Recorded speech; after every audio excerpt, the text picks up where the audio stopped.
Hey, welcome back everybody. I wanted to quickly just kind of open up and just check out the new iPad. This is the 8th generation. This is the Wi-Fi cellular one. It's been out for a while now, the 8th generation, but just wanted to compare it to the Galaxy Tab S7, just the size-wise. But let's take a quick look. Let's open this up really quickly.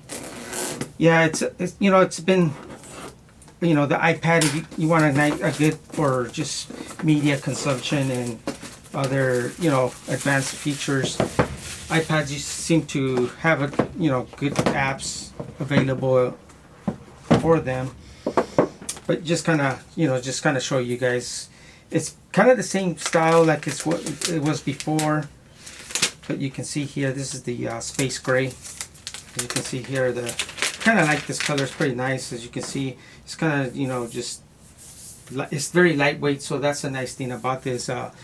It's a very lightweight. It's got home button again down here, and it is a push button. You can kind of, I don't know if you guys can hear that, so that kind of fills in there.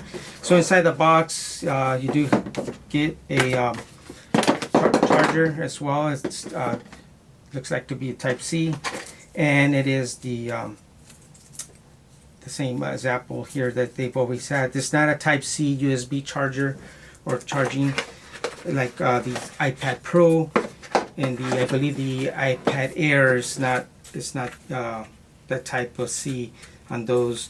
And in here you get your little booklet. I don't know if they still provide the little Apple stickers too, so if you guys were looking for those, kind of gives you a little detail on the kind of what when you sign in and sleep and wake up, just a little overview of what it can do kind of. And they do provide a SIM tool ejector here, so that way if you want to remove the SIM card in here and put one in here, that's where you would put it in there. So just kind of take a look on this. It's got the speakers down here at the bottom, as you can see here, charging port there. And as you work your way around, still has a nice round feel to it. As you can see here, it's very nice. It's actually, what is nice about this is that when you're holding it, being having these round corners here, it doesn't carve into your hands or anything as you're holding it. Like, if you have it hold it with one hand, it doesn't stab you on one end or anything, as you can see here. Up at the top, as you can see, it's got the headphone jack here, 3.5 millimeter, and this is the antenna.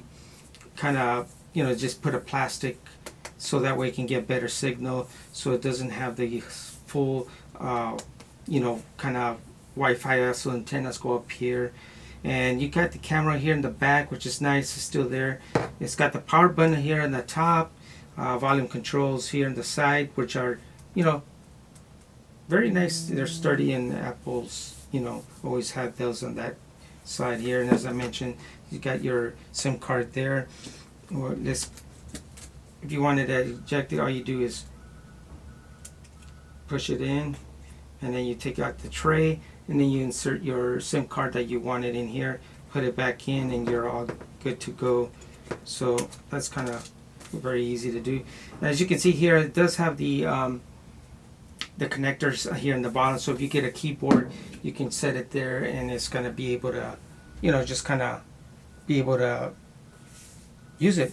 Up in the front, it's got the front-facing camera as well in the front here in the top. So other than that, it's not much difference than that they had in the past. I'll power this up, and then maybe we can do some testing, but just kind of comparison. As you can see, this is the Galaxy Tab S7. They do provide the stylus with the models of the new Tab S7 here. And I just kind of wanted to show you guys. You can see it's basically about the same size. I'll go ahead. Let me remove this the keyboard part of it. We'll just go ahead and take this out, just kind of so you guys can see.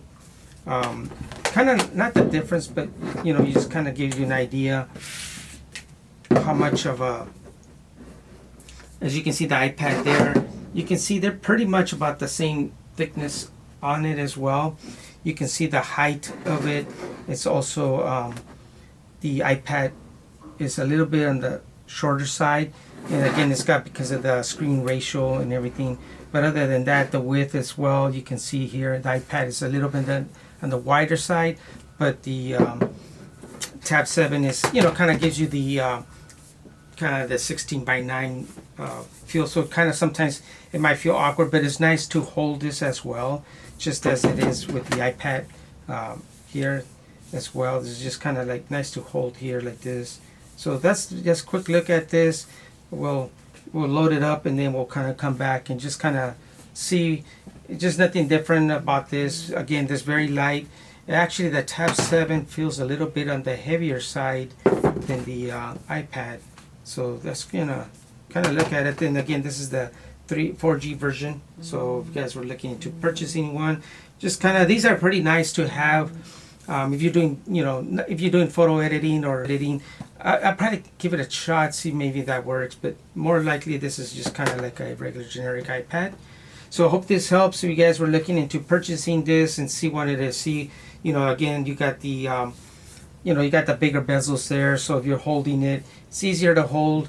Most of everybody is going to just kind of like bezel-less, you know, almost edge to edge, as you can see here as well. And you know, this guy's, you know, the edges on here on this side, the top and bottom, or however you consider this sides, depending how you're holding it. These are good, but you do have the bigger bezels here. Again, if you want smaller bezels, you would have to pick up the iPad Pro or the iPad Air. The new iPad Air is that ones that be able to do those. So again, this is the 8th generation iPad, and this is the Wi-Fi cellular, 128 gigabytes. So it's not too bad if you guys wanted to just kind of get something just basic and, you know, just kind of get a good tablet. You might want to pick up the iPad Pro. Hope this helps. Thanks for watching.